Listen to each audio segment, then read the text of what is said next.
Ya, ada 31 peserta, mungkin ada berarti beberapa lagi ya yang belum bergabung. Sambil menunggu yang lain bergabung, mungkin kita mulai saja ya untuk perkuliahan pada siang hari ini. Di layar sudah terlihat untuk PowerPoint Ibu? Sudah Ibu. Iya, alhamdulillah. Baik ya, kita mulai saja. Hari ini pada pertemuan kedua, kita akan mulai mempelajari mengenai pengertian-pengertian dasar dalam statistika. Nah, jadi sebelum kita masuk ke dalam uji statistik, kita harus paham dulu istilah-istilah yang ada dalam statistika. Nah, baik, kita mulai dengan kata statistik dan statistika. Mungkin kalian pernah membaca buku, ada yang istilahnya statistik, ada yang menyebut statistika. Mungkin di sini ada yang bisa mencoba menjelaskan kira-kira dua kata ini apakah sama pengertiannya atau berbeda begitu. Silahkan, mungkin ada yang di sini mau mencoba menjawab.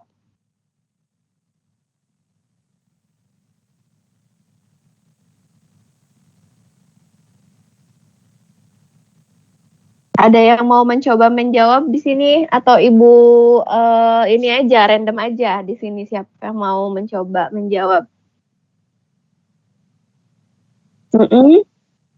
Iya, iya silahkan Afra ya. Ya, apa berbeda atau sama Afra kira-kira?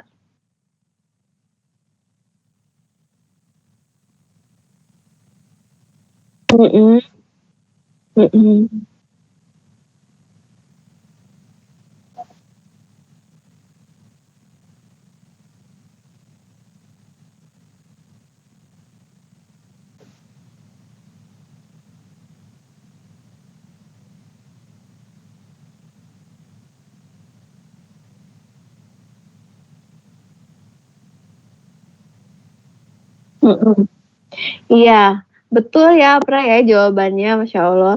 Tadi jawaban dari Apra memang sudah betul ya, jadi kita lihat statistik dan statistika itu, jadi jangan disamakan lagi, ini dua istilah yang berbeda. Tadi betul kata Apra kalau statistik ini lebih ke kumpulan data atau bilangan. Jadi kalau misalnya ada data berbentuk tabel, bilangan, berbentuk diagram yang menunjukkan keadaan sesuatu, misalnya statistik penduduk, misalnya statistik pertanian, misalnya, atau biasanya kalau statistik penduduk itu angka kenaikan jumlah penduduk dari tahun ke tahun misalnya.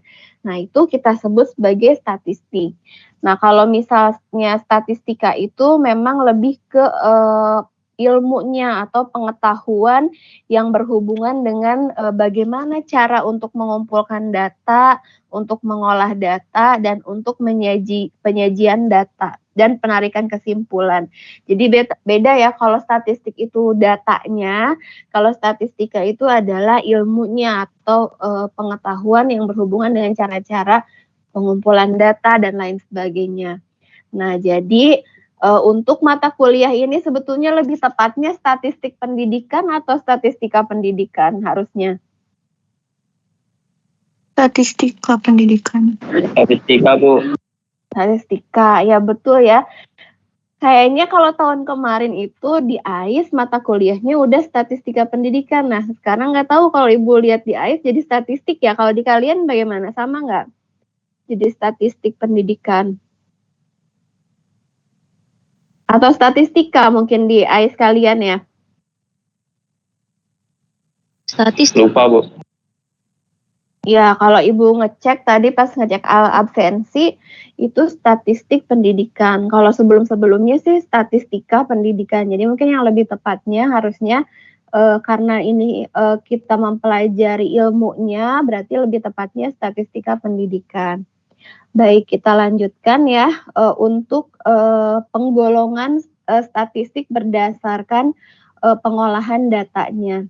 Jadi ketika kita mengolah data statistik itu ada 2 fase pengerjaan. Nah, ini kita bagi menjadi 2. Langsung saja, ada yang namanya statistik deskriptif, ada yang namanya statistik inferensia.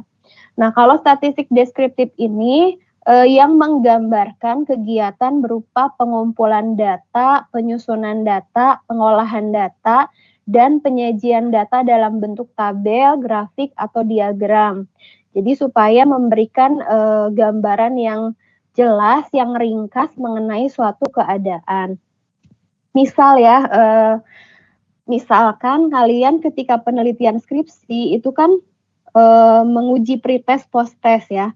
Nanti kan didapat ada hasil nilai pretest, nilai post-test. Nanti itu kan hasil belajar, kita sebut sebagai hasil belajar. Nah, hasil belajar itu tentu saja kan di bab 4 tidak ditulis misalnya 30 siswa, misalnya siswa A nilainya sekian, siswa B nilainya sekian. Tidak seperti itu kan, tapi nilai itu kita olah dulu dalam bentuk yang namanya distribusi frekuensi atau misalnya dalam bentuk tabel, grafik, diagram. Nah, di nilai data itu kita olah dulu, itu langkahnya disebut dengan statistik deskriptif.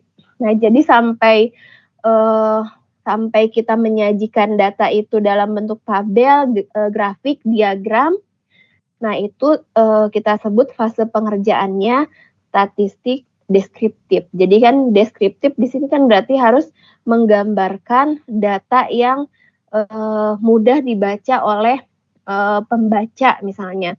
Kalau misalnya datanya langsung, nilainya langsung ditulis disimpan semua di bab 4 kan bingung. Tapi kalau sudah dalam bentuk statistik deskriptif nanti kan akan terlihat, oh nilai terendahnya sekian, nilai paling tinggi sekian, nilai yang paling banyak itu ternyata nilai sekian gitu. Itu kan tergambar gitu di statistik deskriptif. Nah, kemudian setelah kita mengerjakan statistik deskriptif, baru kita masuk ke statistik inferensia. Nah, statistik inferensia ini statistik yang berhubungan dengan penarikan kesimpulan yang bersifat umum dari data yang telah disusun atau diolah. Nah, tadi kan setelah, ya. Oh, iya sebentar. Sekarang sudah terlihat. Iya, makasih ya diingatkan. Nah, jadi untuk langkah yang kedua, tadi setelah statistik deskriptif itu adalah statistik inferensia. Jadi setelah data itu kita terjemahkan ke dalam tabel, grafik, diagram, nah kita mulai menguji hipotesis. Kalau dalam eksperimen kan ada menguji hipotesis. Jadi kita sudah dapat rata-ratanya berapa, kemudian nilai terendahnya berapa, nilai paling tinggi berapa. Nah, kita mulai nih untuk menarik kesimpulan gitu. Apakah data ini memang berpengaruh, misalnya ada perbedaan secara signifikan, misalnya antara sebelum dan sesudah diberikan perlakuan. Nah, itu di statistik inferensia. Kalau misalnya dalam skripsi, contohnya judul kita ini pengaruh model X terhadap hasil belajar. Nah, berarti kan ada 2 variabel. Nah, sebelum kita menguji kan ada yang namanya uji persyaratan dulu ya. Ada uji normalitas, ada uji homogenitas. Nah, ini sebetulnya sudah masuk ke statistik inferensia untuk uji persyaratan untuk itu ya. Nah, setelah diuji persyaratannya, oh ternyata datanya normal. Berarti kalau datanya normal, kita pakai uji T. Kalau misalnya ternyata diuji persyaratan data kita tidak normal, kita tidak bisa pakai uji T, tapi pakai misalnya statistik non-parametrik, misalnya uji Wilcoxon. Nah, uji Wilcoxon, uji T, kemudian uji persyaratan normalitas, homogenitas, ini udah mulai masuk di fase pengerjaan statistik inferensia. Jadi kalau kita simpulkan, ketika mengerjakan teknik analisis data itu dalam statistik ada dua. Yang pertama secara deskriptifnya dulu, kemudian setelah itu ditarik kesimpulan melalui fase pengerjaan statistik inferensia, begitu. Bentar Ibu, ini lagi takut nggak terlihat. Nah, mungkin ini lebih rincinya ya. Apa sih yang kita kerjakan di statistik deskriptif? Nah, yang pertama kita buat distribusi frekuensi.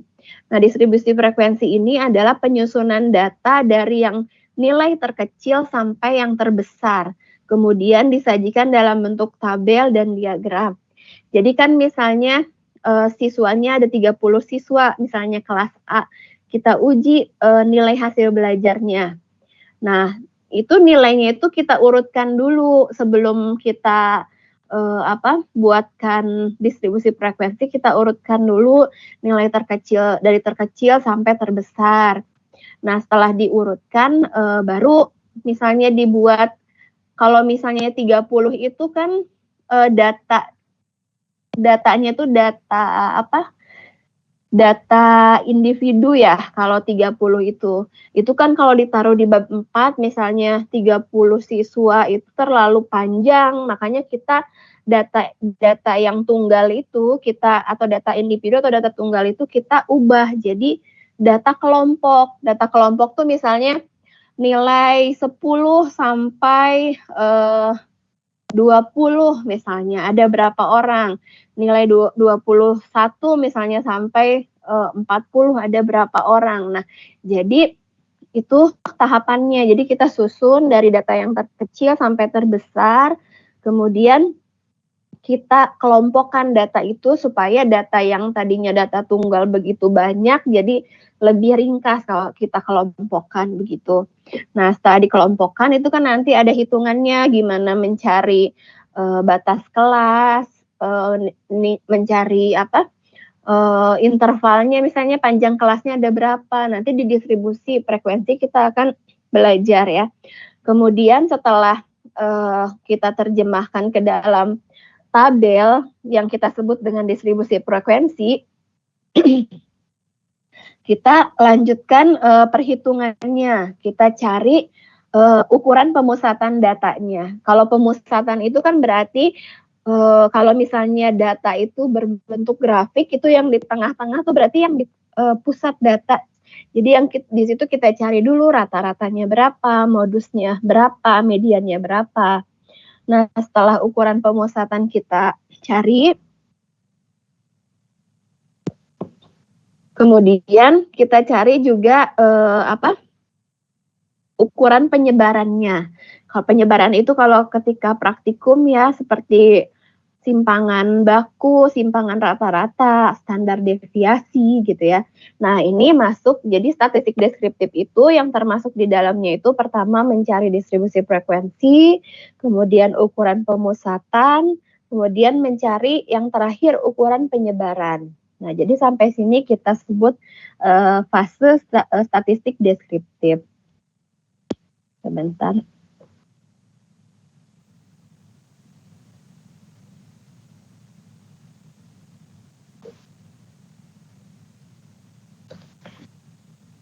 Nah, kemudian untuk statistik inferensia tadi kan sudah disinggung ya. Jadi yang berhubungan dengan statistik inferensia itu yang pertama melakukan penafsiran tentang karakteristik populasi dengan menggunakan data yang diperoleh dari sampel. Jadi karakteristik populasi itu misalnya apakah misalnya populasi ini misalnya ada 2 sampel ya. Misalnya sampel A dan B, apakah kedua populasi ini homogen, sama gitu ya karakteristiknya, atau heterogen. Nah, itu nanti kita tafsirkan di statistik inferensia. Yang tadi ya ada uji homogenitas, uji normalitas. Kemudian di inferensia juga kita membuat prediksi atau ramalan tentang masalah untuk masa yang akan datang. Ini biasanya jenis ujinya nanti regresi ya. Kemudian menentukan ada tidaknya hubungan antar karakteristik. Kalau hubungan itu kan berarti statistiknya berarti jenisnya korelasi. Jadi di judulnya juga biasanya terlihat ya, judulnya itu korelasi, misalnya model antara motivasi dengan hasil belajar, atau hubungan antara motivasi dengan hasil belajar. Kemudian selanjutnya menguji hipotesis. Yang terakhir membuat kesimpulan secara umum mengenai populasi. Jadi kalau misalnya judulnya pengaruh model inquiry misalnya terhadap hasil belajar, berarti di statistik inferensia ini kita mau melihat apakah ada perbedaan gitu ya antara misalnya sebelum dan sesudah treatment begitu. Ada perbedaan signifikan atau ada pengaruhnya atau ada perbedaan atau tidak gitu. Nah, itu kita lihat kalau misalnya ada perbedaan, oh berarti hipotesisnya itu hipotesis itu kan ada hipotesis nol, ada hipotesis alternatif. Berarti kalau ada perbedaan, hipotesis alternatifnya itu terbukti. Jadi di sini itu kita menguji hipotesis kita begitu.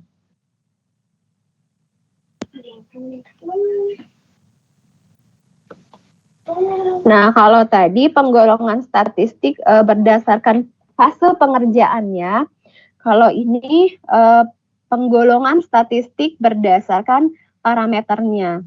Jadi di sini tadi statistik inferensia juga kita akan bagi menjadi dua jenis ya. Ada yang namanya statistik parametrik dan statistik non parametrik. Kalau statistik parametrik ini di sini ilmu statistik yang mempertimbangkan jenis sebaran atau distribusi data. Apakah data normal atau tidak normal. Jadi statistik parametrik ini adalah, tadi kan kalau pengerjaan statistik itu ada yang namanya uji persyaratan. Uji persyaratan itu salah satunya adalah uji normalitas. Nah, kalau ketika uji persyaratan, misalnya data pretest posttest kita uji persyaratan, ternyata datanya normal, maka kita mengujinya menggunakan statistik parametrik. Jadi kalau parametrik itu yang sebarannya harus sebarannya normal. Kalau sebarannya tidak normal, tidak bisa pakai statistik non parametrik, tapi harus pakai statistik yang bebas sebaran, yang namanya di bawahnya statistik non parametrik. Nah, jadi statistik inferensia juga nanti kita uji dulu persyaratannya. Setelah uji persyaratannya ada, baru kita bisa menentukan pakai parametrik atau non parametrik. Nah, kalau statistik parametrik itu contohnya itu uji T. Uji T ini untuk judul yang 2 variabel. Kalau judulnya 3 variabel atau lebih misalnya, kita nggak bisa pakai uji T, tapi pakai uji ANOVA namanya. Jadi akan menentukan banyaknya variabel terhadap uji yang akan kita pilih begitu. Nah, kalau misalnya ternyata datanya tidak normal, kita tidak bisa menggunakan uji T misalnya untuk 2 variabel, tapi pakai uji Wilcoxon. Begitu juga kalau misalnya judul kita 3 variabel, tapi ternyata datanya tidak normal, kita tidak bisa pakai ANOVA, tapi pakai non parametrik, jenisnya misalnya Kruskal-Wallis gitu. Jadi ini akan uji persyaratan ini akan menentukan uji mana yang harus kita ambil begitu ya. Jadi nanti ada statistik parametrik, apakah kalau normal pakai parametrik, kalau tidak normal pakai non parametrik begitu. Nah, kalau non parametrik itu ada uji Wilcoxon, ada uji Mann-Whitney dan lain sebagainya ya. Nah, ini uji non parametrik itu sebetulnya banyak sekali ya jenisnya. Ada uji tanda, ada uji Wilcoxon, Mann-Whitney. Nah, nanti kita ketika data kita tidak normal, kita tidak bisa langsung, oh saya tidak normal datanya berarti pakai non parametrik, saya mau pakai uji Mann-Whitney aja gitu. Nah, tidak bisa seperti itu. Jadi ada persyaratan juga untuk menentukan apakah pakai Wilcoxon atau Mann-Whitney. Gini biasanya dilihat dari sampelnya, apakah sampelnya itu bebas atau berhubungan, itu akan mempengaruhi nanti kita menentukan pakai Mann-Whitney atau Wilcoxon. Nanti mungkin kita akan lebih pelajari di statistik non parametrik ya. Oke.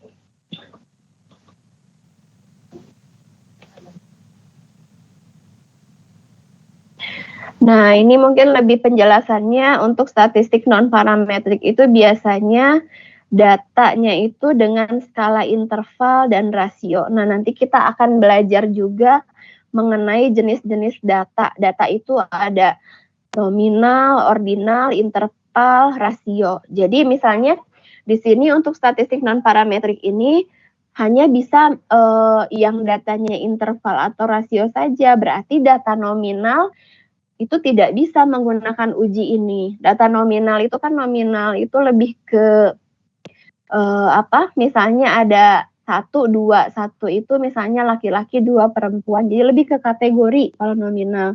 Misalnya IPA, misalnya SD, SMP, SMA, jadi lebih ke kategori. Nah, kalau datanya seperti itu berarti tidak bisa menggunakan statistik parametrik karena di sini parametrik ini persyaratannya datanya atau skalanya itu harus interval dan rasio. Interval itu udah mulai hitungan angka-angka yang memang skalanya itu sudah jelas gitu tingkatannya.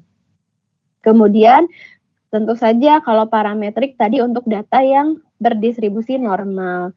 Kalau yang tidak normal pakai non parametrik. Nah, ini juga untuk non parametrik tadi ya, berarti datanya harus yang tidak berdistribusi normal dan biasanya umumnya sampelnya kecil untuk non parametrik gitu. Nah, itu sudah tadi kita sudah mengetahui dari fase pengerjaannya, kemudian dari jenis-jenis tadi statistik ada parametrik, ada non parametrik. Nah, kalau ini kalian pasti semuanya sudah paham ya, data itu memang ada yang kuantitatif, ada yang kualitatif. Jadi ketika penelitian itu data itu tidak selalu berbentuk angka ya. Jadi data itu kadang berbentuk kualitatif gitu. Kualitatif itu misalnya ada yang kalau angket kan ada yang atau respon misalnya ada yang setuju, tidak setuju, ada yang kategori misalnya ya, ada cukup, ada baik gitu ya. Nah, itu untuk kualitatif. Kalau kuantitatif kan datanya berupa angka. Nah, untuk kualitatif pun ada 2 jenis ya datanya, ada yang diskrit, ada yang kontinu. Kalau diskrit itu dari hasil perhitungan, kalau kontinu dari hasil pengukuran. Itu akan beda kalau Prodi IPA memiliki 3 jurusan, berarti itu datanya data diskrit. Kalau kontinu, misalnya tinggi badan, kemudian suhu ruangan atau suhu tubuh gitu ya. Nah, itu dari hasil pengukuran. Jenisnya namanya data kontinu. Nanti kalian akan sering baca di buku ada data diskrit, ada data kontinu. Nah, jangan sampai salah gitu ya definisinya begitu. Nah, kemudian kalau selanjutnya nih yang penting ya, yang menurut Ibu penting karena akan menentukan seperti tadi misalnya statistik parametrik misalnya tadi skalanya harus minimal interval dan rasio. Nah, interval ini nanti akan kita definisikan nih, skala interval itu yang seperti apa sih, skala rasio itu yang seperti apa gitu ya. Oke, kita lihat satu persatu dari data nominal. Jadi data itu kadang ada yang menyebutnya data nominal, misalnya tiap buku itu berbeda. Ada yang juga istilahnya skala nominal, jadi bisa data, bisa skala, itu sama saja definisinya. Kalau di sini data nominal itu adalah yang digunakan untuk kategorisasi atau memberi nama saja untuk membedakan. Jadi data ini merupakan data dengan tingkatan yang paling lemah dibandingkan yang lain. Jadi yang tadi kan ada interval, rasio, itu makin ke atas itu datanya makin kuat gitu ya tingkatannya. Kalau ini nominal termasuknya data yang paling lemah karena hanya berupa kategori saja gitu. Contohnya mungkin kita lihat tadi ya. Masuk. Untuk misalnya pria diberi skor 1, wanita diberi skor 2. Ini bukan berarti kalau wanita itu skornya lebih banyak, tapi ini hanya untuk pemberian skornya itu, angkanya itu hanya untuk mengkategorikan saja, misalnya pria 1, wanita 2. Jadi tingkatannya itu di sini masih lemah ya, jadi hanya kategori, belum ada tingkatannya begitu. Atau misalnya departemen dalam perusahaan kita klasifikasikan, misalnya ada pemasaran, ada keuangan, produksi, dan lain sebagainya. Kita berikan skor dari 1 sampai 5. Nah, di sini bukan berarti tingkatan skornya, hanya untuk mencirikan atau mengkategorikan saja. Nah, ini disebut data yang paling rendah tingkatannya. Nah, ini kan pasti kalian ketika penelitian itu akan menemukan data seperti ini. Kalau misalnya kita mau meninjau dari segi gender misalnya. Oh, berarti ada nanti pria, ada wanita, kita beri skor 1, 2, berarti itu jenisnya data nominal begitu. Oke, itu ya untuk data nominal. Kemudian kita lanjut ke data ordinal. Kalau ordinal tingkatannya udah lebih tinggi dari data nominal. Nah, kalau ordinal ini data yang dapat digunakan untuk menunjukkan tingkatan, tetapi jarak atau interval antar tingkatannya itu tidak pasti. Jadi sudah menunjukkan tingkatan, tetapi intervalnya itu belum pasti. Nah, kita lihat contohnya di sini mengenai ini ya, angket ya. Misalnya kalau di angket kan kalian suka ada sangat setuju, misalnya tidak setuju, ragu-ragu, kadangnya ada yang sangat tidak setuju. Nah, ini skornya itu kan sudah ada tingkatannya dari 5 sampai 1, dari 1 sampai 5 gitu ya, dari yang sangat setuju, sampai ke bawah tuh sudah ada tingkatan, tetapi nah intervalnya itu tidak pasti. Jadi ketika kalian memilih, oh saya setuju dengan sangat setuju, itu intervalnya itu atau tingkatannya itu tidak pasti gitu ya. Contoh beda misalnya dengan suhu tubuh misalnya. Suhu tubuh misalnya ada yang 36, ada yang 38, itu kan tingkatannya jelas ya, dari 36 misalnya ke 37 berarti selisihnya ya 1 derajat, itu jelas gitu intervalnya. Tapi kalau ini belum begitu jelas. Nah, ini kita sebut sebagai data ordinal. Nanti kalian biasanya memperoleh data ordinal itu ketika mengukur angket misalnya ya. Angket respon siswa terhadap model yang kita gunakan, atau angket respon siswa terhadap misalnya media yang kita kembangkan. Nah, itu bentuknya datanya adalah data ordinal. Baik, kita lanjut lagi.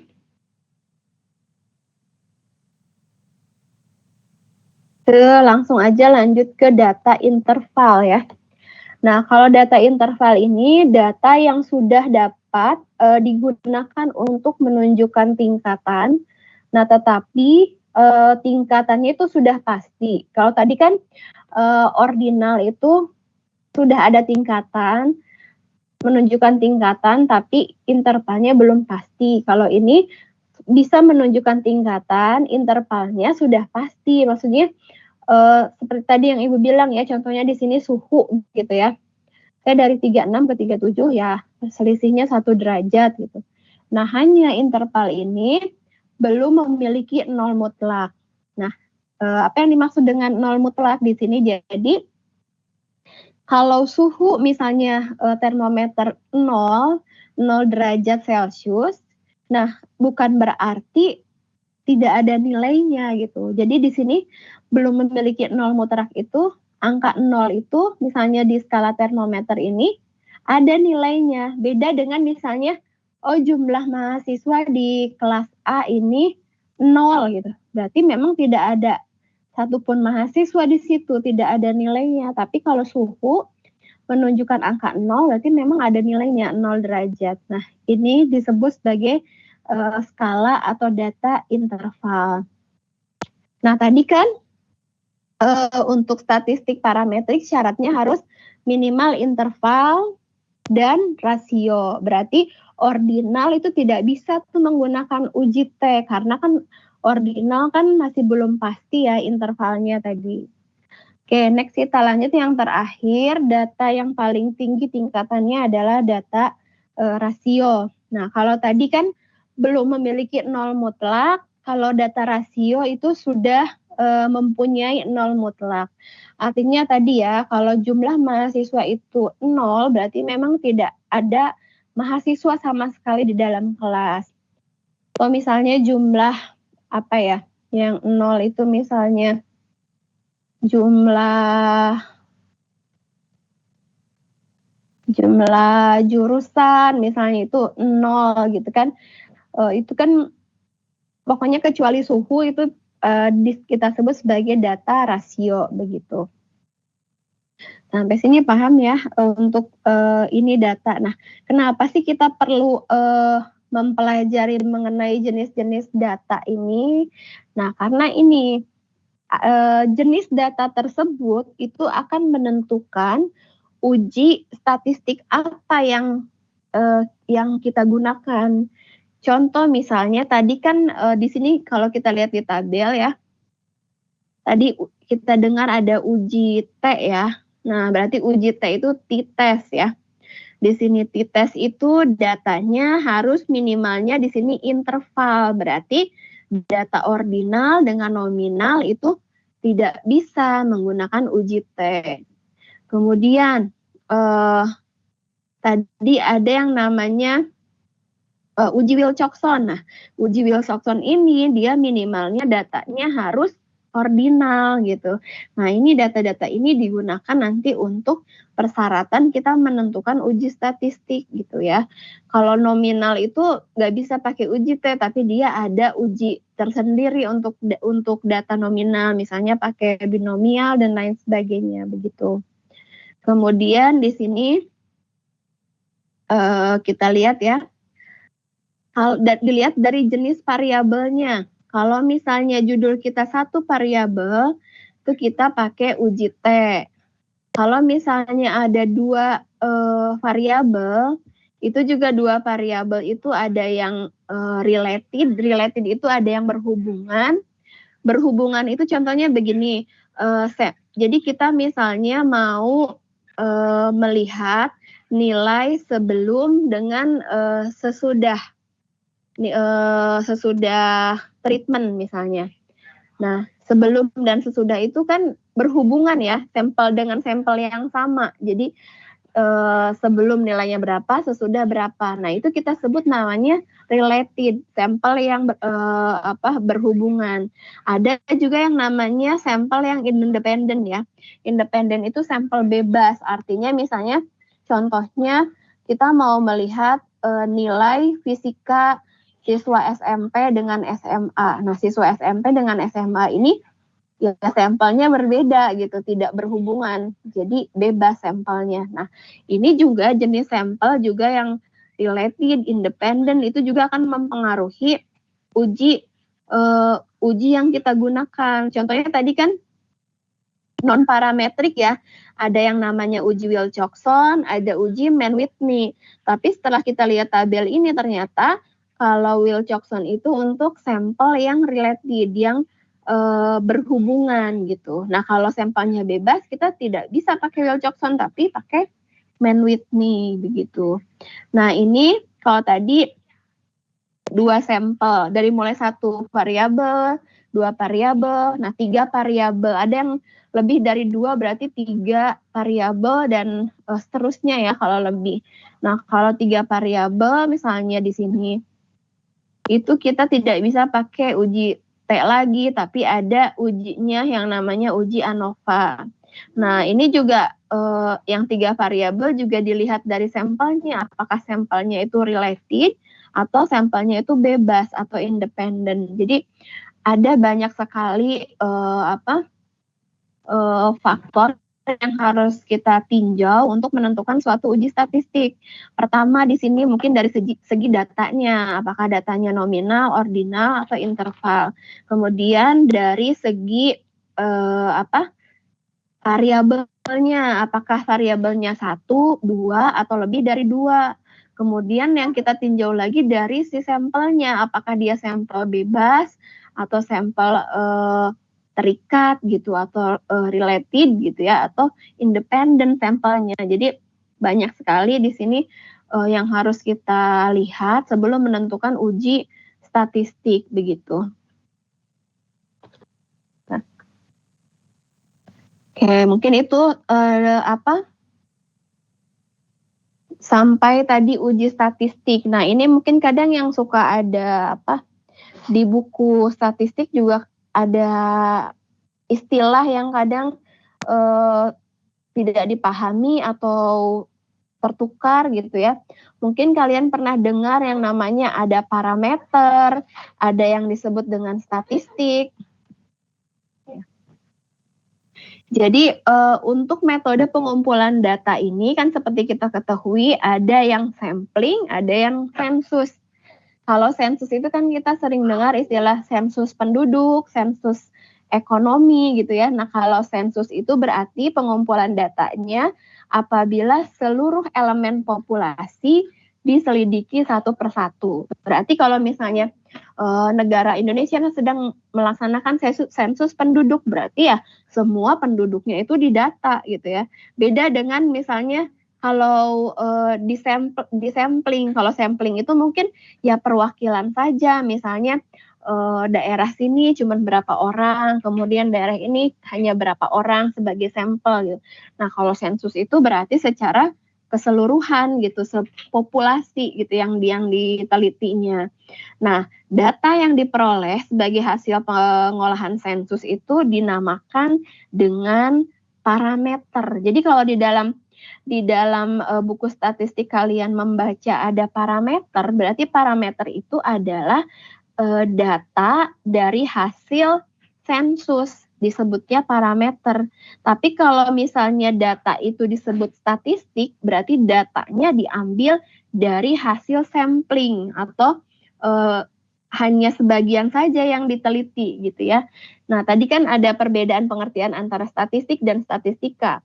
Berarti kalau statistik itu ya memang datanya itu kumpulan bilangan atau kumpulan data yang diperoleh dari hasil sampling. Kalau parameter dari hasil sensus begitu.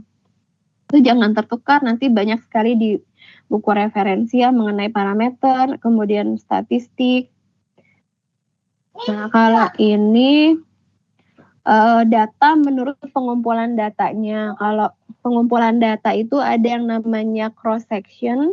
Kalau cross section itu data yang menunjukkan titik waktu tertentu. Misalnya kalau cross section itu datanya hanya waktu tertentu saja. Misalnya penelitian, kalian melakukan penelitian misalnya hasil belajar fisika misalnya di sekolah tertentu pada tahun ajaran misalnya 2024.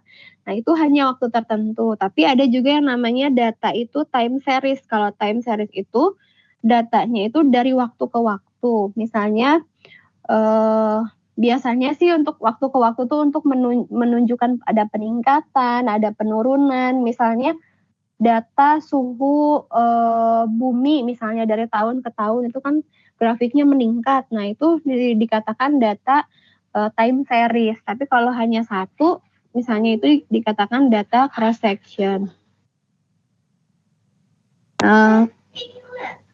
Mungkin untuk penjelasan mengenai dasar-dasar statistika sampai di situ ya, silahkan kalau misalnya ada yang mau ditanyakan, ada yang belum jelas, ada yang mau ditanyakan, silakan Ibu berikan kesempatan untuk bertanya.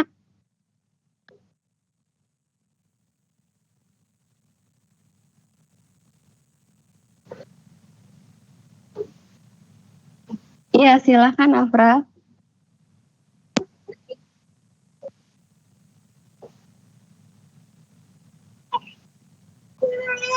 Iya.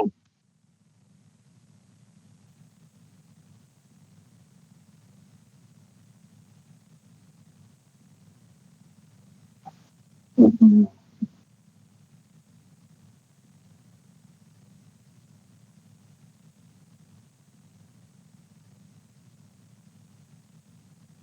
Mungkin tadi ya dari skala nominal, ordinal, rasio sama ini ya, yang tadi ya. Sebentar. Jadi menurut Ibu tingkatannya itu kan tadi data itu ada nominal, ordinal, interval, ada rasio. Maksud Ibu semakin ke atas semakin kuat itu datanya dari segi intervalnya.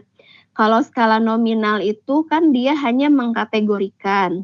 Jadi dia tidak untuk mengetahui tingkatannya. Kalau ordinal dia sudah ada tingkatan tapi belum jelas gitu intervalnya. Kalau skala interval dia sudah ada tingkatan tapi belum memiliki nol mutlak. Kalau skala rasio sudah memiliki nol mutlak. Maksud Ibu tingkatan semakin ke atas semakin tinggi itu tingkatan untuk bisa datanya itu jadi semakin kalau nominal fungsinya gitu. Kalau nominal kan hanya untuk kategori. Kalau ordinal dia sudah ada tingkatan tapi belum jelas. Kalau interval itu kan berarti kan lebih datanya itu lebih istilah tingkatannya lebih jelas ya dibandingkan dengan ordinal. Berarti lebih tinggi maksud Ibu begitu ya Afra ya. Kemudian interval itu belum memiliki nol mutlak. Nah, kalau rasio kan dia sama seperti interval, tapi kelebihannya apa? Dia sudah memiliki nol mutlak. Jadi makin ke atas itu makin jelas tingkatannya, makin jelas intervalnya, kemudian makin mempunyai nilai nol mutlak itu maksud Ibu yang makin tingkatannya makin tinggi itu dari situnya begitu Afra. Paham nggak Afra? Nggak masih kurang jelas? Ya, mungkin ya dari situnya ya maksudnya makin tinggi. Tapi sebetulnya bukan berarti dikatakan data nominal itu jelek ya, lebih jelek dibandingkan dengan rasio. Sebenarnya data nominal juga memang bukan lebih jelek dari rasio, tapi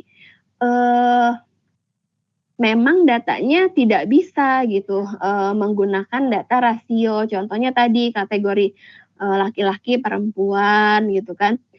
Kemudian angket juga misalnya data ordinal bukan berarti dia lebih jelek dari data interval. Hanya saja yang tadi tingkatannya lebih tinggi itu sudah bisa menunjukkan tingkatan, interval, kemudian nol mutlak. Nah, hanya dari situ aja ditinjaunya. Tapi bukan berarti skala yang satu lebih jelek dari skala yang lain.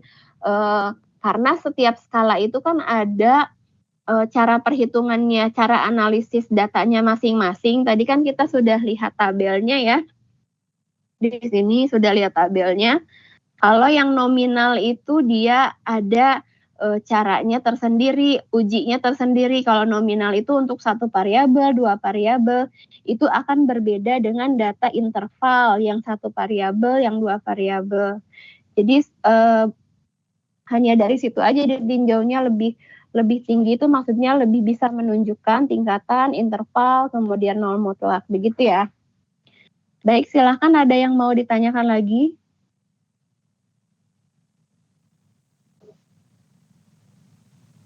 Iya.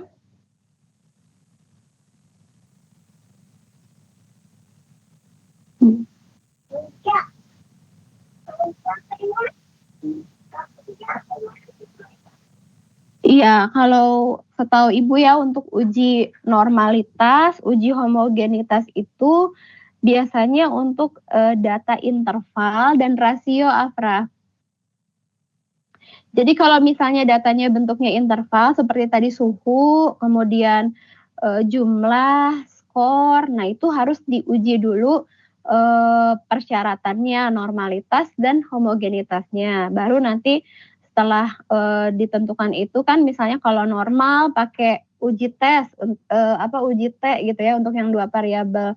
Kalau tidak normal pakai Wilcoxon. Nah, tapi kalau untuk nominal, datanya nominal sulit gitu untuk menguji normalitasnya.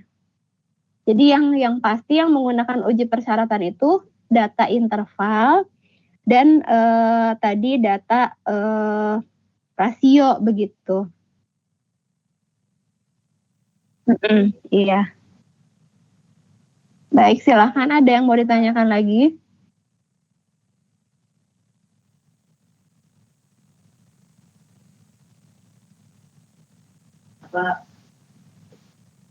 Berarti semuanya udah paham ya, sepertinya yang tidak ada yang mau ditanyakan lagi.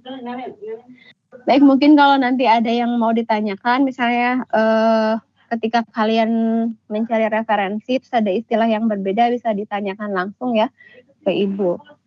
Baik, alhamdulillah ya, kita tadi sudah sama-sama membahas, kemudian berdiskusi mengenai dasar-dasar statistika. Nah, itu akan sangat berguna sekali untuk kalian nanti ke depannya, misalnya untuk menguji statistik gitu ya, harus paham mengenai data, jenis-jenis data, mengenai jenis-jenis sampel gitu ya. Nah, mudah-mudahan sedikit banyaknya bermanfaat ya untuk kalian. Mudah-mudahan semuanya memahami gitu ya untuk dasar-dasar statistika ini. Baik, kita tutup ya. Kalau tidak ada yang mau bertanya lagi, kita akhiri. Kita sama-sama akhiri perkuliahan kali ini dengan bacaan hamdalah. Alhamdulillahirabbil alamin. Baik, Ibu pamit ya semuanya ya. Wassalamualaikum warahmatullahi wabarakatuh. Waalaikumsalam warahmatullahi wabarakatuh. Terima kasih Bu. Ibu. Iya, sama-sama. Nanti untuk ini ya, kemarin ada pertanyaan untuk buku referensi. Kan minggu depan itu kan masih ada materi dari Ibu ya, satu lagi kalau nggak salah ya. Nah, mungkin nanti Selasa pas micro teaching Ibu bawa buku Rus Effendi-nya. Nah, sementara mungkin untuk sekarang kalian bisa baca-baca dari referensi lain, nggak apa-apa, digunakan sebagai tambahan ya untuk makalah. Tapi nanti mungkin untuk data-data perhitungan, contoh-contoh soal mungkin diambil dari Rus Effendi. Tapi kalian bisa belajar dulu sekarang sebelum bukunya kalian lihat gitu ya, Rus Effendi, belajar dulu dari referensi-referensi yang lain ya. Baik semuanya, Ibu pamit ya. Assalamualaikum. Ya.